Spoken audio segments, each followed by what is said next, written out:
नहीं, चिंता आपकी लगन कमजोर है बच्चा। नहीं, हमारा मन सोने नहीं देता, आप क्या बताओ क्या करें? तुम्हारा मन उठने नहीं देता और हमारा मन सोने नहीं देता। अभ्यास योग युक्तेन चेतसा नान्यगामिना। जिसे शरीर बहुत क्लिष्ट रोग से युक्त है, तो जैसे डायलिसिस हुआ शाम तक, अब डायलिसिस के बाद जो हालत होती है वो ऐसी होती है जो अब कुछ शरीर में भारी भड़कन, कुछ खाने की इच्छा नहीं, 11-12 नींद ही नहीं। अब अगर थोड़ी आनी शुरू हुई तो हमारी 2 बजे से दिनचर्या, मतलब 1:30 बजे हमें जगना है। अब अगर हम सोते हैं तो फिर जग नहीं पाएंगे, तो याद चली गई। 1:30 बजे उठे, आसन में बैठे, पानी गर्म हुआ मिला और 2 बजे शौच स्नान के लिए बाथरूम, दिनचर्या यार, पौने 3 बजे तो यहाँ आ जाते हैं। क्या हुआ? हमने नींद लेने का बहुत अभ्यास किया, तो नाक नहीं खुल रही और नींद पर बचपन से उस पर शासन हुआ, तो वो हमसे कहती राधे-राधे। अब उससे कोई परेशानी, थोड़ा तो शरीर है ना प्राकृतिक, पर अब ऐसी परेशानी नहीं होती कि सत्संग छूट गया, भजन छूट गया, अब तो हम विक्षिप्त, ऐसा नहीं होता। तो ऐसे ही आप अभ्यास कीजिए, आजकल तो सुविधा है अलार्म, अलार्म लगा लीजिए, तो आपको जगा देगा, आप जग गए। आप दिनचर्या करिए, कुछ दिन बाद बिना अलार्म के जग जाएँगे।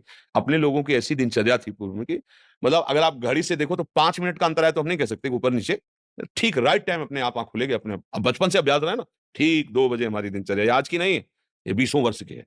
जब मान लो सत्संग-वित्संग नहीं चलता था, तो सुबह स्नान करके 2 बजे वृंदावन की परिक्रमा, सूर्योदय होते-होते मंगला होकर फिर गुरुजी की सेवा में, ऐसा। तो हम अभ्यास कमज़ोर कर रहे हैं, किसी की इसमें आशीर्वाद की ज़रूरत है, अभ्यास कीजिए। आप शाम के जब रात्रि में सोए ना, भगवत चिंतन करते हुए, और आप टाइम अपने माइंड पे स्थापित कीजिए, मुझे 4 बजे जगना ही है। तो 4 बजे आपकी घंटी बज जाएगी दिमाग की। फिर आप करवट लेके सो जाएँ, वो आपकी बात अलग है। अगर आप सच्चे सच्चा संकल्प करेंगे, तो आप देखना जग जाएँगे। क्योंकि अंदर ही भगवान बैठे हुए हैं। चेतना है, अच्छा हाँ, 4 बजे, और आप 1 साल अभ्यास कर लीजिए 4 बजे, फिर इसके बाद आपको 4 बजे के बाद नींद ही नहीं आएगी। आपको नींद खुल जाएगी। अभ्यास योग युक्तेन। ये नींद है, भोजन है। अब जैसे भोजन है, रोज़ आप आधा कवल बढ़ाते चले जाइए, धीरे-धीरे, डाइट बहुत अच्छी बढ़ती चली जाएगी और आप घटाते जाइए, तो 1 रोटी, 2 रोटी में आपका काम चलने लगेगा। 2 रोटी दाल, थोड़ा-सा संयम नियम से चलो, बहुत अल्प आहार करने लगोगे, स्वस्थ शरीर रहेगा। और आप आहार बढ़ाते चलो, तो ऐसे लोग भी देखे हैं कि ज़्यादा शरीर में वजन नहीं है, पर उतना भोजन उठा जाते हैं। हाँ, रोटी ऐसे ही इतनी, मतलब गिन के नहीं, बीता से नापा। हमने देखा है। देखा है, मतलब वैसे, और कोई ऐसी खास शरीर में बल कि भाई बहुत कुंतलों उठा लेते हैं, ऐसा नहीं। अभ्यास, तो भोजन का अभ्यास, भोग का अभ्यास, नींद का अभ्यास, गलत कर लिया तो गलत, अच्छा कर लिया तो अच्छा। अब जैसे संयम, ब्रह्मचर्य, वर्षों, स्वप्न दोष भी नहीं होगा। आपने आदत बिगाड़ ली, तो अब ना करो, तो भी आपका ब्रह्मचर्य नहीं रहेगा। अभ्यास, हम गलत अभ्यास कर रहे हैं, तो हम परिणाम में दुखी होंगे, परिणाम में हम नीचे गिरेंगे। अच्छी अभ्यास करें। उचित नींद, अब जैसे बालक को 6 घंटा आपको सोना ही है, 24 घंटे में 6 घंटे आपकी नींद के लिए पर्याप्त है। साधक के लिए 4 घंटे, बहुत शिथिल तो 5 घंटे, अच्छे साधक के लिए 3 घंटे। 3 घंटे में 24 घंटे की खुराक बिल्कुल फिट हो जाएगी इंद्रियों में।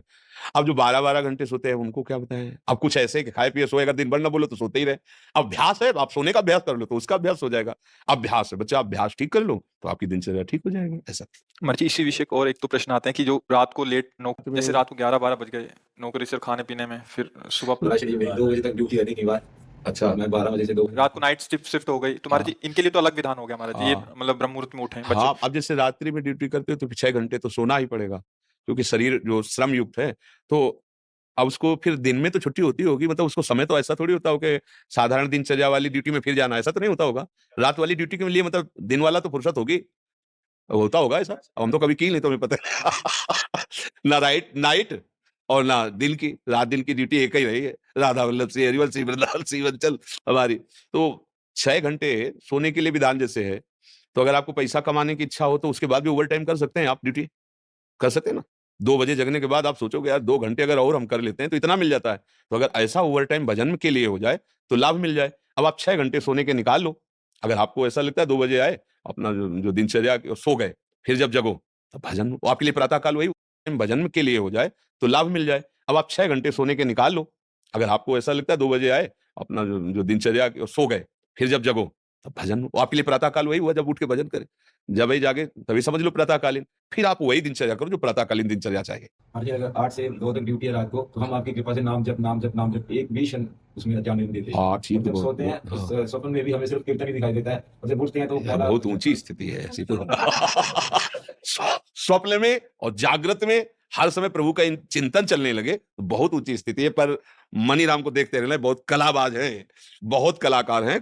कभी-कभी हमको सिद्ध अनुभव करा करके वो ऐसी जगह खड़ा कर देते हैं, जहाँ लगता है कि यार तुम बहुत धोखे में डाल दिए हमें, ऐसा लगता है। अपने लोग क्या है ना, कि इसके साथ बहुत खेल करे हैं, तो इसकी हर हरकत को पता है। जिस समय बच्चा ऐसी स्थिति आ जाएगी कि आप जो बोले ना, जैसे जब स्थिति आ जाएगी तो आप बच्चा बोल नहीं पाओगे ये बात। जैसे करोड़ रुपया तुम्हारी जेब में रखे हो, तो एक हाथ चुपचाप ऐसे रहेगा और कोई कहेगा क्या बात है, कुछ नहीं, वो खुजला रहा था इसलिए ऐसे कर रहा। आप ये नहीं बता सकते कि 1 करोड़ यहाँ है। अगर नाम जब चलने लगा, ऐसी स्थिति आने लगी, तो इतना आप भयभीत हो जाएंगे बताने में, आप कहेंगे मिल जाए, आप वास्तविक सुख में पहुंचे। इसलिए हो सकता है कि कभी आपके प्रतिकूल कठोर वचन, ए नाटक कर रहे हो, आप सच्चे चल रहे हो, आप सोचोगे मैं तो जप रहा हूँ, महाराज जी डांट क्यों रहे, नाटक। जो आपका अहम जाल बिछाना चाहता, खत्म कर, खत्म, अब वो सुरक्षित हो गया। जो था माल वो पूरा सुरक्षित हो गया, कोई नहीं लूट सकता। अब अगर आप प्रतिकूल सोच गए, मतलब यार बाबा से हमने प्रार्थना की, बाबा ने हमें दबका दिया, भजन तो करते ही हो कुछ, दूसरे को तो माला पहना दी, जो मैं भजन करता हूं, मुझको दबका दिया। ये तभी कहा दुर्गमो, संतों का समागम बड़ा दुर्गम है। जब देखा जाता है ना, जैसे मान लो एक आदमी बिल्कुल गंदे आचरण करता है और उसने कहा कि आज से मैं गंदा आचरण छोड़ता हूं, बस ये है कि हम 10 मिनट नाम जपेंगे राधा राधा, शाबाश, बारे बहादुर, चिंता मत कर, हमारा साथ है।